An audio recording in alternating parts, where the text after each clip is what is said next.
It's me, Gaba Ghoul live, welcome. It's me, Gaba Ghoul live, welcome.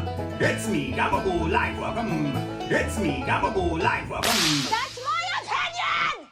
Hello, everybody. Welcome back to our series. On today's episode, we are talking about becoming fearless. So today we're talking about those moments and times when we overcame or became fearless. I just love a really good sung intro.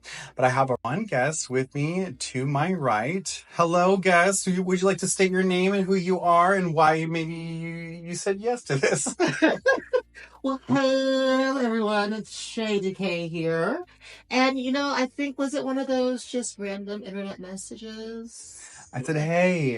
And you're like, do you want to come over? And I was like, sure. I just thought this would be a good chance to get to know each other, Mm-hmm. maybe share some of our experiences. Mm-hmm. Well, and actually, so you reached out to me on TikTok. Specifically. And I don't know which one of my videos you were watching at the time, but yeah, I have a lot of videos on there just in general about kind of spiritual resourcing. Nice. Give your handle. Yeah, that's gonna be at Moon Magic May. Mm-hmm. Yes, on Instagram, since TikTok may not be around anymore, but yes. I can see right now your energy is just so flowing and so strong and beautiful, and I'm glad that you came here today. So we're going to just jump right into the subject matter because that's what we do. Mm-hmm. And on this episode, because I think that there's really great information for me to share, and I'm hoping you will also share really great things in the comments about maybe how you were able to overcome. The hard thing is this is a very personal journey, and there's no right or wrong way. There's all different kinds of options out there. If you're not personalizing this and having humility through it, you're not necessarily connecting to the need of change, nor are you connecting to your neighbors, your neighborhoods, your community, the world. So you're not really being the best for yourself. And that's just the truth that I had to undergo when I was going through this journey. Because guess what? There's time for change, and there's action for change, and then there's the work for the change. How do you feel about where you maybe were when you were younger and maybe where you are now? Like, how do you see the world in terms of just what you're able to accomplish or have been able to accomplish since then? Oh, I mean, when I was younger, and I'm going to go back, I really didn't feel like there was anything I couldn't do. And then learned how the world works. And, between then and now, there was definitely several low points. I had to completely let go of versions of myself that I created to protect myself, or that other people around me created to, give me a semblance of protection. When you're a young, queer little black kid who doesn't know that they're queer or even that they're black, that can lead you. That could put you in certain situations that can really be damaging. And so even now, I still have to extend myself grace for moments of ignorance that I had as a young kid. So now being an adult, I feel a lot more of a whole as a person. When you're a kid, it's totally okay, but I only felt like I was half or kind of a quarter of a person. And now I realize that was actually very much a true statement. And it's okay. I can't really change it. But now I'm the full person, and I'm going to keep that and retain that and everything that comes with it, including the adulting part. That no one I hate being an adult. If someone could literally pay my bills and do all the paperwork, everything for me, I would have such a wonderful life. Have dinner cooked. Oh my God, talk about it. What else? The kitties. What else? Fed, the dogs in bed. That sounds like a low stress life. Walk in, it's scented, lightly scented. Like tobacco? Marbles? Maybe like a leather and a leather. Okay. Oh yeah, okay. Different excitement. My bad. Yeah, we're vibing off the same experience. I think, yeah, we got there. Incense. Absolutely. But just kind of walking in adulting's not fun, but we do it. We take on what we can, what our personality, whatever persona we're in right now can handle. Do you think it's because you know yourself more? Is it because just time has gone by and you learned so much? I think what it really was it was exposure. Exposure? Because so the first time I ever really saw like a queer person was RuPaul's Drag Race. What? Right. And that didn't happen until I'm lying actually. But that didn't happen until like maybe high school. The first queer person I saw was Medea. Queer as fuck. Okay. She's in. I think she has a pass. But seeing like things like drag queens and like queer communities and for five gays, one girl, like logo back in the day. That was really eye opening because I actually saw that I could live away and live and actually be fine and have friends and be okay. And it's so important to have that exposure because we don't really learn about the world through just kind of living in our day-to-day. We learn by other people's experiences and kind of being exposed to their lives in certain ways. And so kind of getting back, I kind of lost my train of thought a little bit. That's okay. This is a perfect moment because we are sharing personal experiences, and that's what this is about. Is I wanted to create this series mainly because everyone starts screaming issues at each other, and we don't really necessarily see the experience in being a human wherever we live and how different that may be in other countries or even other states or even in the same state, right? And then you start to add these other factors like socioeconomic status, age, and then you add queerness, black, absolutely. And so if we're sharing these experiences, like, oh my gosh, it's opening up people who may in their own communities not experience that at all because they're dealing with something completely different. So I'm glad that we're sharing these experiences. I love the fact that you were talking about your queerness and how you were seeing. Basically, what I understood is that you started to see yourself represented or mirrored back through other people, and that's how I got to learn a more fuller expression of myself. Because when you don't know, you can only be half. You can only be parts. So over time, you start to see, oh, you could be represented. And was it because nobody in your family represented queerness? Like, how do I say? Like when you're a kid and you're watching nothing but like Disney stories. Like me, I grew up and like, oh, I want to be Ariel. I want to be a Little Mermaid. Well, of course. She'll live unlike me. She has a voice though, and they're all looking at her for the voice and the body. Okay, and the red hair, a good red hair too. But it was wavy. It was float, had life, it had body, and so like I wanted to be this person that looked nothing like me, wasn't even a real person for like a good majority of my childhood, and then all of a sudden. Hey, I'm growing up and becoming a little bit better, getting into that awkward stage, being a teenager, and boom, here we go. We're getting right there with the logo channel, with RuPaul's Drag Race, with high fashion. That's where I really started to come into a identity.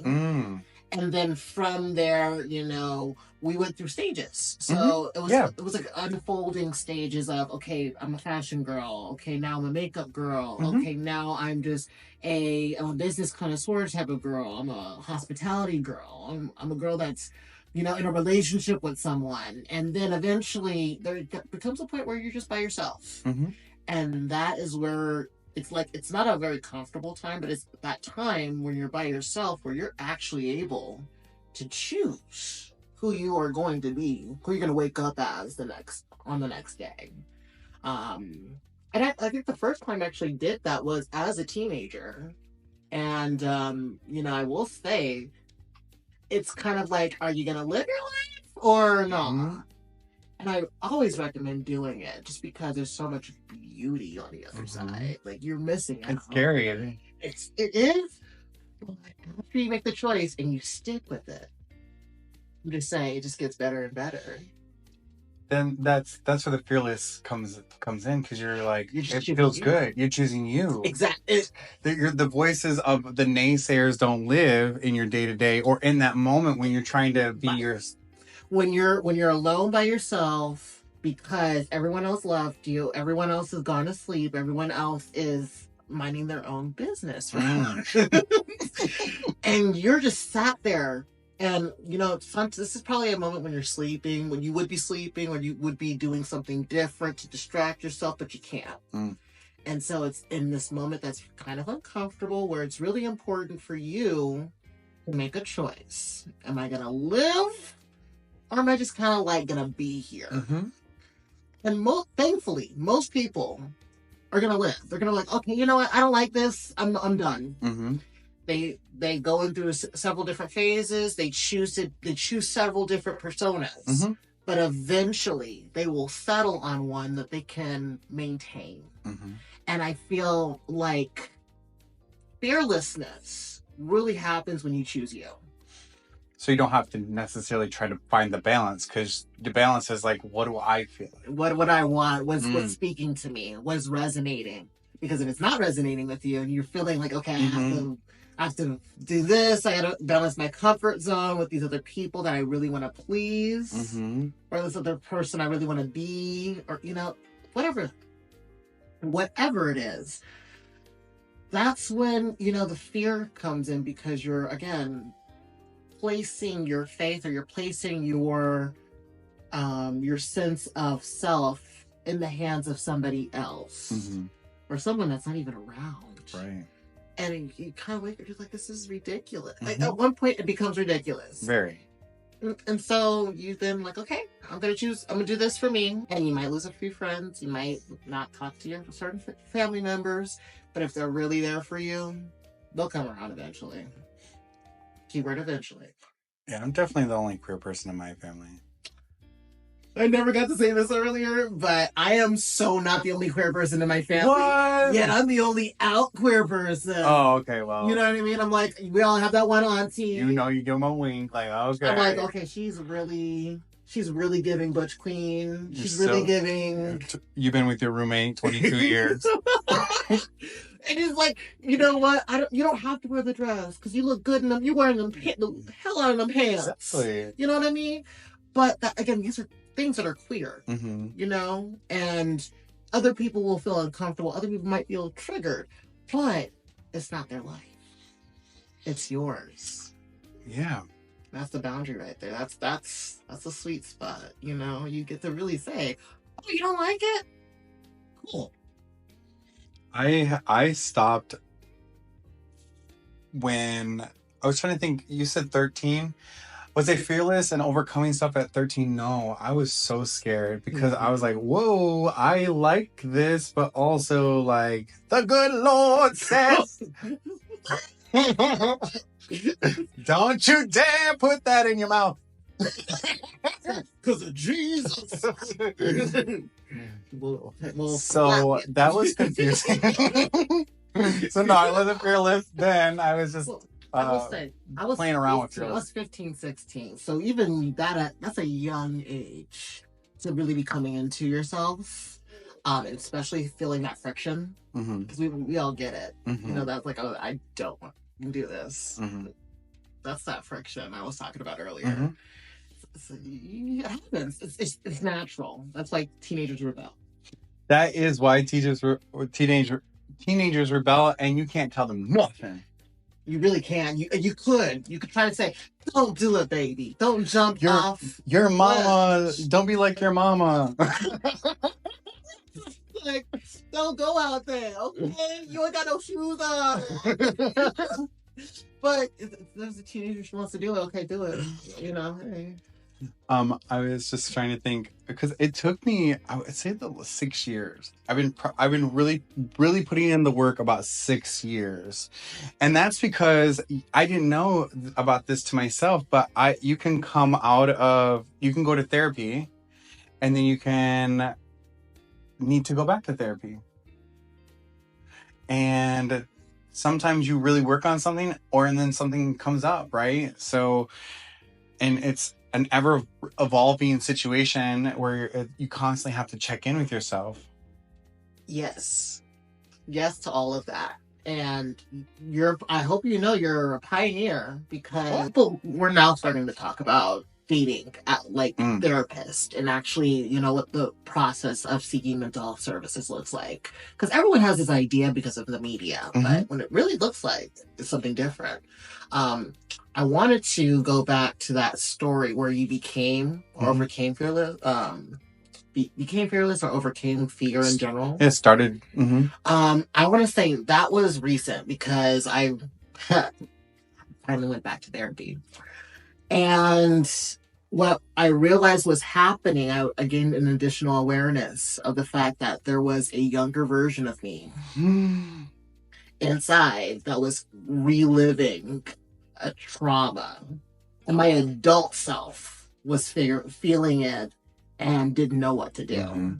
And so I had to actually develop an entire practice, hence Moon Magic Child, where I really talk to and, commune with the younger versions of myself. And I'm talking like everywhere from 6-year-old Shay to 15-year-old Shay to 19-year-old Shay. Because I moved out of my house too when I was 18. Because we knew everything. Couldn't tell me nothing. I got a high school diploma, so what? What? So wait, what am I being yelled at for now? What? Oh, there's more to life after 18? No. It's like, what are we doing? Oh, we're not doing that. No. I can leave right now. And I sometimes think of like fearlessness as just free. How free I could be in certain parts of my life. And I think when I came out as gay, that was a trauma situation. Yeah. And that was me being forced out, first of all. That was a fun situation. And then I had to come out as a drag queen. Oh my gosh. You do. Oh my gosh. How dare. Then I had to come. Then I was like, you know what? I really understanding myself. So in 2019, I came out as non-binary. And that's it. Yeah. Pronouns? Yes. Yes, that's the thing. So I like to practice positivity through those moments. Okay. And try to see something that is I'm not delusional to what is actually in front of me. I just try to find the ability to not lash out at them like the old version of me would. Yes. And the lash out comes as from protecting the scared child. Yeah. And when I needed a real protector, the protection was nothing, not even there. Yeah. So, and you know what? I just want to name a few things. Name it. So, one of the things I am currently focusing on right now is insecure attachments. Oh.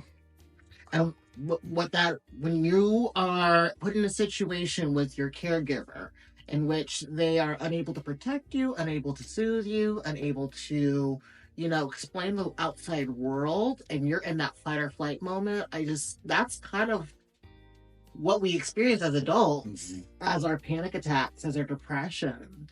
And we also tend to recreate those same dynamics in our future relationships, which is exactly what I went on and did. As a teenager, recently in my last relationship, and I'm worked my way out of that to the point where I was like, you know what? Now I can actually become my own parent and parent myself because I'm choosing me. I can go back and choose me. I can stay here and choose me. I'm actually going to choose me in the future too by setting myself up. But we don't really talk about that, that practice of love, in the terms of, finances, in the terms of, what a foundation really looks like for having a good life, for, having a loving relationship, what that requires, boundaries, what that even is, you know what I mean? So when it comes back to attachments, and specifically creating more secure attachments within the gay community and queer spaces, these are the type of conversations we need to have about, okay, going back, okay, revisiting, okay, taking pauses. Okay, preaching for positivity. Being your own safety. Naming things. If Finding finding pronouns. choosing what progresses us forward, both individually, but also as a neighbor, a community, a sense of collective identity. With intention. Intention sounds like detention, which reminds me that I should stay disciplined. So I said about 6 years. That's because it takes a while, one, to understand how I move through life with the stuff that I carry now in my 30s, right? So, and what that looks like and presents. We talked about attachments. What about anxious attachments that you just pick that up because you have a nervous family? So when it comes to anxious attachments, and this is just based off of what I've heard, I'm not a licensed therapist, so I'm not giving advice. Please do your own research. Anxious attachment comes for when you have a need and you can't get it met. And so you freak out the next time someone you actually can trust is there because you're afraid they're going to leave you. Yep. And it's like where the fear of abandonment comes from, or the fear of rejection. Yep. Hey, that's me. Hi. So, like, when it comes to really, soothing, coming up with your own soothing practices for you. Exactly. That's why it's so important to take the break after the relationship so you can really find the space within yourself. I know I shouldn't have said that, but what? Ideally, though, with each relationship that has crumbled or went to the cucaracha store, I think it's important to look back and be like, wow, you've grown through those moments. The anxious attachment, I notice now because I did this cognitive test that I talked about. It was like 5 to 6 hours. It was incredible. And I highly, I spoke about it in a previous episode, but it said, hey, you've been living with generalized anxiety disorder your whole life, and you are constantly under anxiety. It's just your normal. It's just normal. And so I was like, what? So I took anti-anxiety medication. I'm like, right there. I was able to take a deep breath for the first time. And I was like, oh my God, the world's not crumbling. And so that was part of my setback, because I was like, okay, so I'm trying to find more mindful moments, and yet here I am still with high anxiety, panic attacks, the world's crumbling. Don't add one more thing to my list, but also like I want to be thought of to add things to my list. Okay. A very small way that I kind of did the very same thing was I decided I wasn't going to have any more relationships, and where I broke up, they're the bad person, I'm the victim. I said, we're not doing that. And I took the time to really listen and humanize the other person, humanize myself. And it was hard. It was really, really hard. I realized when you're in that anxious moment, or when you're, when you're up and you're going, your mind's racing, you're not paying attention to what's going on around you. You're locked in your head almost. So I had to actually, I need this. And, luckily they stuck around to be able to give me the feedback. And, still to this day, we're really good friends. Really, really good friends. And I really do recommend, notice if you are falling into a pattern, and recognize if a pattern is good for you or not. I mean, that's why it's so important, again, just to take a pause and stick in the discomfort by yourself. Ew. I know, but it's so important. And I love it. It's because when you sit in it, you recognize it's your mess, but you also have the control to make it look pretty and rainbowy with a touch of glitter and a whole lot of go-go dancers. And honestly, after you sleep, remember, it's kind of like that first ugly cry you have. You have that really first release ugly, like, I love ugly cries. you're like, you're snotty. Oh, I love ugly cries. And you're just, you cry yourself to sleep. And you wake up. And you kind of have a little bit of amnesia where you're like, you think about it again. What? It doesn't make sense all the way. You might be a little bit upset. You might still be a little dejected. But it feels a little different because you had that emotional release. Mm-hmm. And, we were talking about this earlier too, but like, we have to learn how to distinguish the mental thoughts from the emotional experience that we're having. Right. So we can feel the emotions, listen to what they're trying to tell us, and then come back into alignment. Mm. Because then after that, it's like, okay, this is what I need to do. Mm-hmm.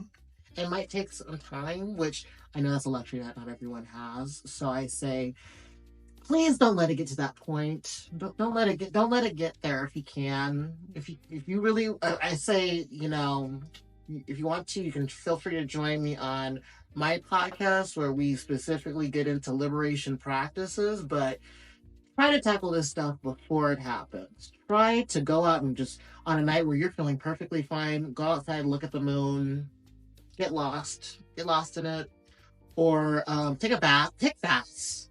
Stop taking showers, take baths. If you don't have a bathtub, like, it might be important just to, like, every once in a while rent a hotel room, take yourself a bath, and just soak. Love it. Mm-hmm. I love it.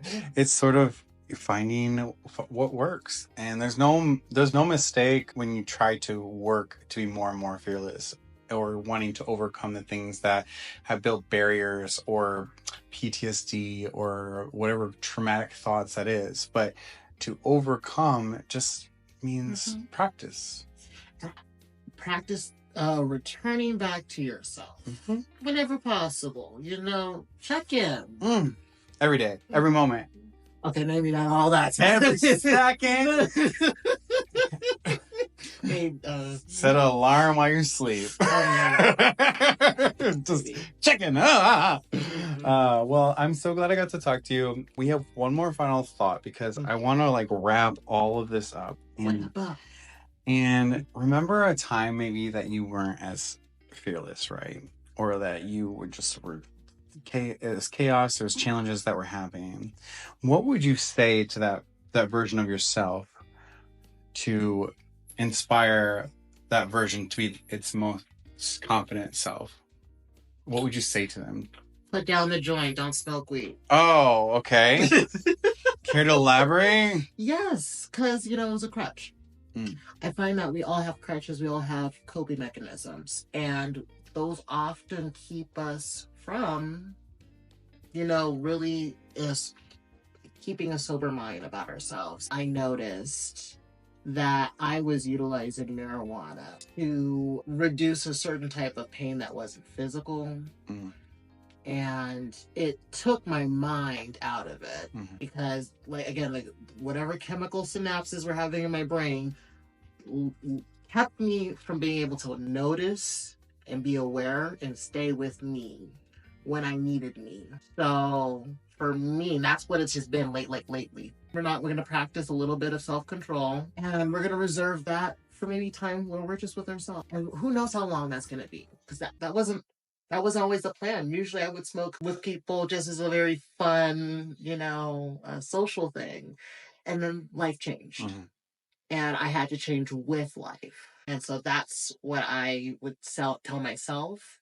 So I guess if you guys want to take something away from that, never be shy away from changing an aspect of your life so you can get something that you actually need. Whether it's just to function or just to feel safe. Never feel like you can't meet your own needs. You really can. They might seem a little bit out of reach, but sometimes it's just a small adjustment. It's not a big thing. You don't have to do something huge. You just maybe need to do something. A decision, a choice. I'm not going to do that. No. is huge. It's a whole sentence. It is a whole ass sentence, and I love it. And I think me just saying no in small ways over the last 2 years, revolutionary. I finally graduated college. I finally got out of a really bad place with my family and my relationships. Everything's Gucci now. You know, I just took my little brother out the other day, and you know, took my little brother out. He was the one that outed me. I was a child, a teenager, and then I also got my fiance's car, you know, fixed because I can. That's because I wanted to, and that feels good to me. You know, I've never been able to do things like that. Now I can. And it's because I was able to say no. Give me more. Give me more. I was like, I'll tell everyone what I would say to my younger self. Sit in your broken. Don't barrel through the broken. Because the barrel through, you're just sort of skimming and living on that surface. Which is that deeper than maybe some of the emotions and coping mechanisms that you learn as a child? Yes, you're definitely way ahead. However, barreling through doesn't allow you to recognize that it's okay not to get it. You don't got it. You don't have to have it all the time, which then shows that what's really in control is not much. It's actually making things worse. Yeah, because if you're a smart person, you overthink a lot. Oh, that degree is doing a lot for you now, isn't it? How many thoughts? How many thoughts about nothing have I had? I don't know. I'm not over here to count. I'm over here just to provide wisdom to my younger self. I'm like, what does Patreon have to do with me paying my bills? Like, okay. What is white supremacy got to do with this I have moment no right idea. here? Well, I love broccoli. I have no idea. This is a red light. Right. I'm just hungry. Well, you've been absolutely a blessing. I'm so glad that you came and did this. Thank you very much. Let them know one more time where they can find you. Oh, thank you so much for having me. You can find me on IG at Moon Magic Child. You can also find me on my alternative queer IG page. That is Prez, PREZDK 2024. Wonderful. And don't forget to subscribe. Click those notifications because we do have a few more episodes in this series. Thank you so much for signing out below what it's like being you where you are. And if you have any ideas on how people can become more fearless or ways of overcoming or how you did, please share those personal experiences. I'm Gaba Ghoul.